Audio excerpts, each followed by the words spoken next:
УКМК Матраимовдун аты аталган коррупциялык иштерди иликтей баштады. Улуттук коопсуздук мамлекеттик комитети коррупцияга каршы кызматынын материалдарынын негизинде бажы органдарындагы жемкорлук фактылары боюнча сотко чейинки өндүрүш башталды. Бул тууралуу 17 октябрда УКМКнын басма сөз катчысы Рахат Сулайманов Азаттык радиосуна билдирди.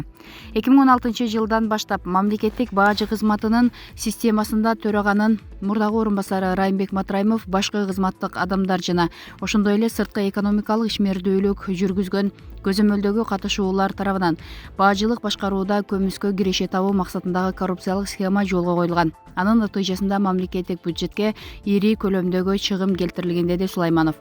Учурда бажы кызматынын 2016 жылдан берки ишмердигин текшерип, мамлекетке келтирилген чыгымды эсептөө жана схемага тиешеси бар адамдарды аныктап, жоопкерчиликке тартуу багытында ыкчам тергөө иш-чаралары жүргүзүлүүдө. Азаттык радиосу уюшкан кылмыштуулукту жана коррупцияны иликтөө долбоору, анын Кыргызстандагы өнөктөшү клуб медиасы чогуу жүргүзгөн бажыдагы миллиондор карактоо жана калкалоо көмүскө акча ташыгандар кербени деген иликтөөлөр жарыяланган.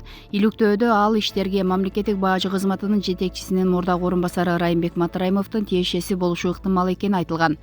Бул иликтөөлөргө байланыштуу Райымбек Матраимов, анын жогорку кеңештеги агасы депутат Искендер Матраимов, алардын жубайлары жана үй бүлөлүк Исмайыл Матраимов атындагы фонд 3 медианы сотко берген. 4 октябрда өткөн парламенттик шайлоодо жеңгени БШКнын баштапкы маалыматында жарыяланган 4 партиянын ичинен экинчи орунга чыккан Мекеним Кыргызстан саясий партиясы Матраимовдордун колдоосу менен шайлоого барганы белгилүү. Булак Азаттык KG. Экс-президент макамы Жээнбековго кандай артыкчылык берет? Мыйзам боюнча экс-президентке мамлекеттик дачалардын бири өмүр бою колдонууга берилет.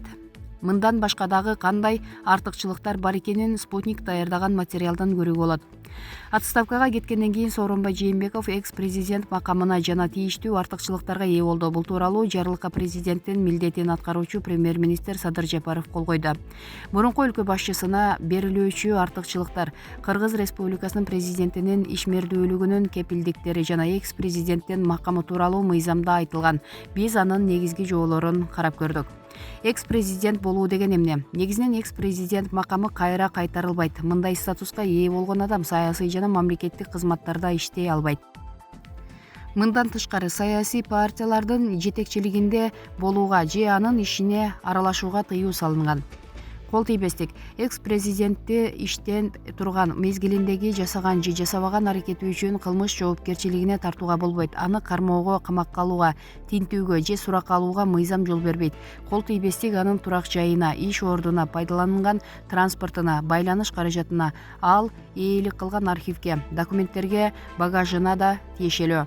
Экс-президентти кылмыш жоопкерчилигине анын макамынан ажыраткандан кийин гана тартууга болот. Кыргызстандын тарыхында мындай учур болгон. Былтыр Алмазбек Атамбаевдин кол тийбестиги алынып салынган. Күзөт. Экс-президент өмүрүнүн акырына чейин мамлекеттик күзөттүн кызматынан пайдалана алат. Медициналык кызмат. Экс-президент, анын жубайы жана жашы жете элек балдары мамлекет башчысынын ыйгарым укуктары токтотулган күнү акысыз медициналык жардам алууга укуктуу.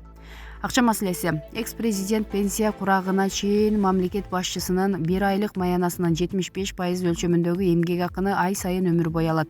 Пенсия курагына жеткенде ушул эле өлчөмдөгү каражатты алат. Баса, айлыктын көлөмү президенттин айлыгынын өсүшү менен көбөйөт. Эгерде пенсияга чыга элек экс-президент мамлекеттик органда же компанияда эмгек акысы адаттагы төлөмдөн жогору турган кызматка орношсо, анда каржылоо токтотулат. Эгерде жаңы жумушта аз айлык алса, ага айырма төлөнөт.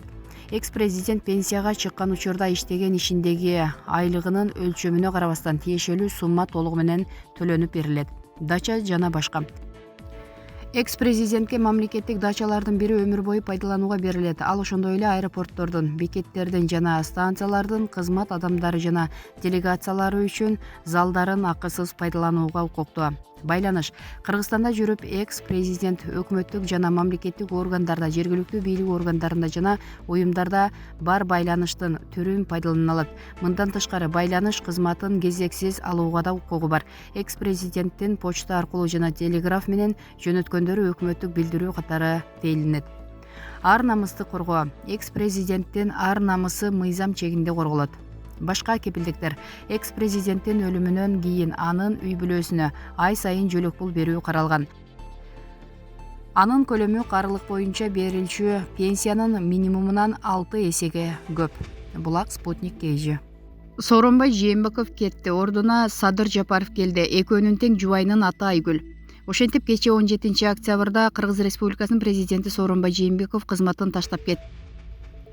Акыркы кайрылуусунда 3 жылдык ишимде мага ишеним көрсөтүп келген мекендештериме чогуу иштешкен бардык бийлик бутактарына, мамлекеттик жана жергиликтүү органдарга, өзүмдүн аппаратыма, жарандык коомго жана медиа тармагына терең ыраазычылыгымды билдирем деп белгиледи Сооронбай Жээнбеков 16 октябрда Жогорку Кеңештин жыйынында Кыргыз Республикасынын президентинин ыйгарым укуктарын өз ыктыяры менен тапшырып жаткандыгын расмий жарыялоосунда. Ага кошумча Сооронбай Жээнбеков президенттик ишинде кемчиликтер болгонун белгилеп, ал үчүн мекендештерден кечирим сурады. Ар бир үйдө жакшылыктар көп болсун. Эки тизгин бир чылбырды колго алып жаткан жаңы бийликтин ишине ийгиликтерди каалайбыз. Баарыбыздын тагдырыбыз жалгыз гана Кудайдын амиринде. Мээримдүү, ырайымдуу жараткан Кудайым өзү колдоп, элибизде аманчылык, жергебизде тынчтык болсун. Аман болуңуздар, урматтуу мекендештерим, деп баса белгиледи Сооронбай Жээнбеков. Андан соң президенттин милдетин аткаруучу Садыр Жапаров дагы жалпы кыргызстандыктарга кайрылуу жасады. Бүгүн жалпы Кыргызстандын эли жөнүндө өзгөчө сөз айткым келет. 2020 жылдын күзү жаңы тарыхты, улуттук аң сезимдин жаңыланган барактарын ачты. Эл биримдиги сакталып калды. Мамлекеттин талкаланышына, бөлүнүп жарылуусуна жол берилген жок. Кан төгүлгөн жок, талап тоноочулук болгон жок. Мамлекеттин бүтүндүгү сакталды. Тез аранын ичинде укуктук талаага кирдик. Бул күндөрү Кыргызстан элинин жаштардын интеллекти өскөндүгү, саясий көз карашы турукташкандыгы далилденди. Жалпы эл ийгиликке жетти. Кыргызстанда бийлик тынчтык жол менен өткөрүлүп жатат. Баарыбызды жеңишибиз менен чын дилимден куттуктайм, деди Садыр Жапаров. Мына ошентип Сооронбай Жээнбеков кетти, ордуна кайра Садыр Жапаров келди. Абаса президенттик кызматтан кеткен Сооронбай Жээнбековдун жубайынын аты Айгүл болсо, бул президенттин милдетин аткаруучунун жубайынын аты да Айгүл. Экөө тең сабырдуу, акылдуу, салмактуу, мактоого татыктуу айымдар экени талашсыз. Булак Назар Ньюс. Сыймык Жапыкеев Финполдун төрагасы болуп дайындалды. Чоң Азат партиясынын мүчөсү Сыймык Жапыкеев экономикалык кылмыштуулукка каршы күрөшүү боюнча мамлекеттик кызматынын жетекчиси болуп дайындалды. Бул тууралуу маалыматты Супер KG порталына Финполдун басма сөз кызматынан тастыкташты. Кыргыз өлкөсүнүн өкмөт башчысынын 2020 жыл 16 октябрындагы буйругуна ылайык Жапыкеев Сыймык экономикалык кылмыштуулукка каршы күрөшүү боюнча мамлекеттик кызматынын төрагасы болду деп билдиришти мекемеден. Өмүр таржымалы. Сыймык Жапыкеев Асылбекович 1977 жылы Ысык Көл облусунун Балыкчы шаарында туулган. Юстициянын 2-класстагы мамлекеттик кеңешчиси, подполковник. Билими: Жусуп Аласагын атындагы Кыргыз улуттук университетинин юриспруденция факультетин аяктаган.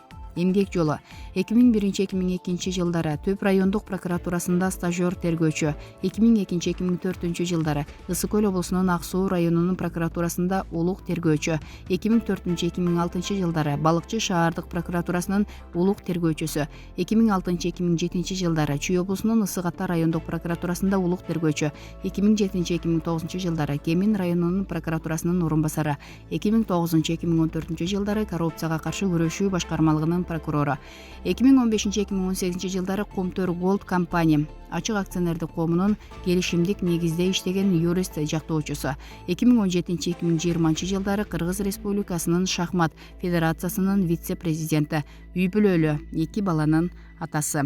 Маалымат